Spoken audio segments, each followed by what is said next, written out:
জয়পুরহাটে আগাম আলুর দামে ধস পড়েছে, প্রতিদিনই কমছে দাম। দেশে আলু উৎপাদনে শীর্ষ জেলা হিসাবে দেশের উত্তর পশ্চিমে জেলা জয়পুরহাট।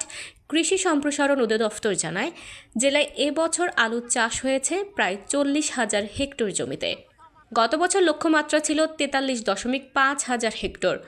গত বছরের তুলনায় এবার প্রায় 3.5 হাজার হেক্টর জমিতে আলু চাষ কম হয়েছে। সার, বীজ ও কীটনাশকের দাম বাড়তি থাকায় কৃষক আলুর দাম পায়নি বলে জানায় সংশ্লিষ্টরা। আলু গাড়ার আগে আমরা সার নিতে গেছি, যে সারের রেট 1100 টাকা, সেটা কিনতে হচ্ছে 1800 টাকা। জয়পুরহাটে আগাম আলু তোলা শুরু হয়েছে। মাঠে ফলন ভালো হলেও বাজারে ন্যায্য মূল্য না থাকায় তাদের এই দুরবস্থা।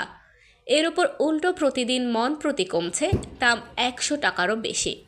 কয়েকদিন আগেও যে আলু বিক্রি হয়েছে 500 টাকায়, আজ সেটাই নেমে এসেছে 350 টাকার ঘরে। তো ভোগীদের প্রভাবের কারণে ন্যায্য মূল্য পৌঁছাচ্ছে না কৃষক।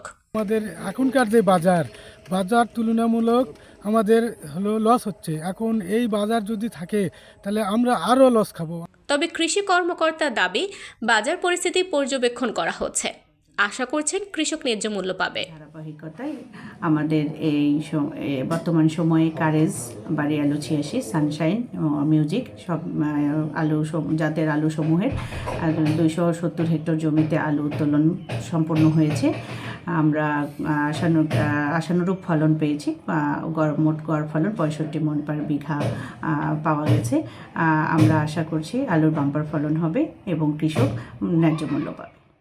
উৎপাদনে সাফল্য থাকলেও বাজার ব্যবস্থাপনার দুর্বলতায় প্রতিদিন কমতে থাকা আলুর দামের সাথে পাল্লা দিয়ে বাড়ছে চাষিদের দুশ্চিন্তা।